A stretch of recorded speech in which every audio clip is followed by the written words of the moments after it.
Hello and welcome back to my FIFA 17 Ultimate Team Road to Glory. I'm Kev and we left off in the last episode with us halfway through an offline season where we were trying to generate enough cash through winning games in our offline season and doing the bronze pack method and just selling everything we found. We were trying to get enough money together to build our first proper squad that we can then take online. This is part 2 of that task where we need to finish off our offline season, try and get somewhere between 5 and 10,000 coins together, and then in our next episode start building that team. So the first thing we're going to do today, in the interest of trying to build up some money, we're going to have a look at these squad building challenges. Now I have done some of these on my main account and I found that they were quite a good way to start generating some cash, but often only once we were able to invest some cash in them as well. We're going to start off with the really low level easy ones at the start where we just have to throw away some of these untradeable players that we've been generating through early games and the stuff we were given right at the start. The issue is with these early ones, and we have to get these out of the way to be able to do the ones that actually start to give us some useful stuff. But these packs that we're getting for doing these early challenges, they're untradeable packs. So yeah, we've just got a bronze pack, which is really cool. Saves us 400 coins. We can go and sell some stuff. But when I go into it and have a look to see what stuff we can sell, it very quickly becomes apparent that we can't sell any of it, which is a little bit of a frustrating problem. But we do have a lone player reward pack, which I think was a hangover from last episode, because I don't remember getting this today. But we do get another Premier League player. We're getting a few decent Premier League players now. We've got Sigurdsson as an attacking midfield player. So we're starting to get an inkling that when we do build a squad, it might be a Premier League squad, because we've got Sigurdsson. We already had Janusaj. I think there's another one as well who I can't remember. This is the bronze pack we just got for the squad building challenge, and it's just more junk, really, that we don't need. But as we can see, I think this is the one where we went in there and it wasn't tradable. I mean, we wouldn't want to trade most of it anyway.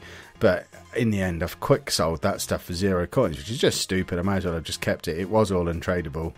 But we'll have to work our way through these squad builder challenges, because once we've got these initial ones out of the way, then I can do, once we've built up a few coins, we can do some of the more advanced ones, and that's going to allow us to start generating some stuff that we can trade or we can use in our squad that we're making. So we're just getting rid of untradeable players on these early ones. So we've done the first 2 now. We'll try and do this third one as well. The squad builder doesn't actually give us a squad that we can trade, but with a little bit of tweaking and making sure that we do have, I think it's 3 nationalities we need on this, but we don't actually need to have the right players in the right position. There's no real chemistry needed, no rating needed, so we'll just stick any old players in there, make sure we've got the 3 nationalities.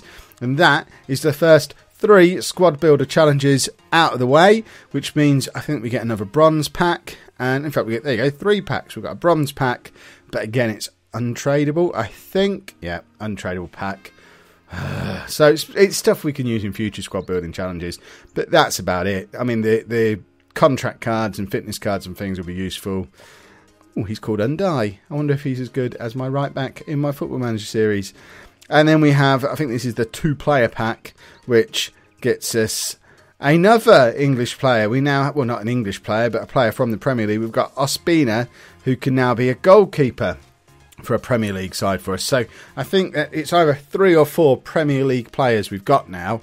So we are getting to the point where that first squad is probably going to be a Premier League squad, and we've already got 3 or 4 players for it. So rather than looking for £5,000 to get us 11 players, we now, if we can get to between 5 and 10 and use that to maybe buy the 6 or 7 players we need to finish that squad off, it's starting to look a little bit more achievable. But first, we need to finish off this offline season, because we're only on 3,500 coins at the moment. That's not going to get us anywhere near a squad that we can take online. We have sold, or not sold, used a couple of these players in our squad building challenges. So just making a few last minute changes to the team. Getting that new lad Undai, he's in there, because Janusaj's not fit. We can't play in every single game. Plus, I'm now thinking with him, he might be someone that we use in our Premier League squad, so we don't want to run his contract down completely and have to apply a contract card. We should be able to win these games without him. It's an amateur game, so in theory, we should have a goal fest again. The last time we had an amateur performance, I think it was in the last episode, did we win 6-0? We're through on goal here, and I need to learn to shoot. That's my big issue. I think I'm all right on the build-up play, although this is a little bit primary school. Running down the wing, cross comes over, we get our goal, but it wasn't the most exotic of play. This is a little bit more like it, trying to work it through the middle, some nice little through balls. He's in. I don't even know who he is, didn't have time to look. They're not people I've heard of, it's fine. And we go 2-0 up after 30 minutes. We're coming down the middle again. And I thought that was going to be a screamer into the top corner. I was about to really show off, but it's saved by the keeper. And we're trying to work it through the middle again. It comes back off the post. This is very scrappy. But again, it's another example that I just can't shoot. I'm turning in rebounds, which is fine. But you're not going to get the opportunity to score those rebounds against better teams. We're one-on-one again and keeper saves. And I mean, that's a nice little move. But again, it was going over before the keeper saved it. I really need to work on my shooting. A lot of you have said I need to be doing the right button thing that does the finesse shot. Is that what it's called? I've tried it, and they tend to just go straight at the keeper, which is a bit unfortunate. At this point, Yeovil were just getting a little bit messy. We've hit it over the bar again. I think they've gone on attack at this point, though, because they're leaving just 3 players back, and we're just completely overloading them. And it should be about 10-0 by now. But their keeper, we'll say their keeper's playing a blinder. It's nothing to do with the fact that Kev can't shoot. But we're in a shooting position here. And this time, holding the button down and whacking it is obviously with a player who's capable of doing the whacking. There's still no finesse on there. Still no skill to it. I'm just hitting the ball really hard. And sometimes they go in. Sometimes... I mean, that one I think was one of those low drilled shots, which I've sort of managed to learn how to do that. The one where you hold the button down and then press it again just as they're about to kick the ball. That's just a normal shot again there to put 7-0 up.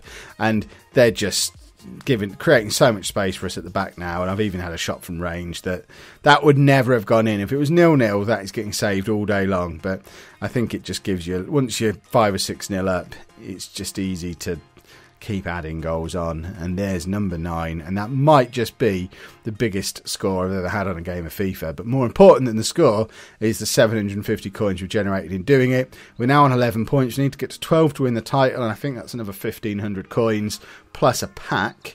But we have run out of our coin boost, so just head back into the catalogue. We've got 200 coins as a coin boost for the next 5 games, which is handy again. Hopefully at some point we'll get to the point where we can unlock some of the better coin boosts. There's a 1,000 coin boost in there when we unlock a little bit further. But we're straight into what will be our last game of this offline season. It's on semi-pro, so a little bit of a step up, but at a level I should be able to manage. And my shooting is just all over the place. Part of this I'm blaming, I'm trying to find excuses. Part of it is the fact that we're playing on a team that's on about 40 chemistry. So with having the chemistry so low, it lowers the stats of these already fairly poor players. I think that's how chemistry works. The higher your chemistry is, the more of a boost you get. The lower your chemistry is, the worse you get. Is that right? Let me know down in the comments if I'm off the mark with that. But I think what we're doing is we're playing with fairly poor players with really low chemistry. And some of the stuff that I'm trying to do with them that would work with my team, my main channel, where I've got 100 chemistry and they're all good players, just doesn't work with these guys. There, I mean, that's really terrible first touch control, lays it back across, and I score that on my main account, but on this one, I don't. And I just haven't adapted to be able to play with poor players with no chemistry, and the sooner we can get this cash in or these coins in and buy our proper squad, the better, because by this point it was all getting a little bit painful. We're missing so many chances. I'm trying everything. We're going down the wing.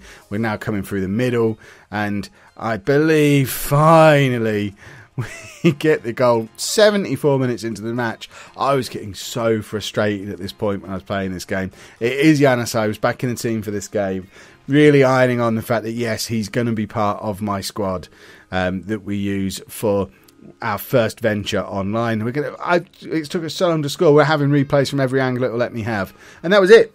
That was the goal. There was no more chances after that. But we do win that division, which gets us a coin boost of, what was it, 1,200? We got about 1,700 coins out of winning that game, most of which was from that coin boost for winning the division. And there you go, 1,100 coins plus a bronze pack. I think it's another untradeable one, which is a shame.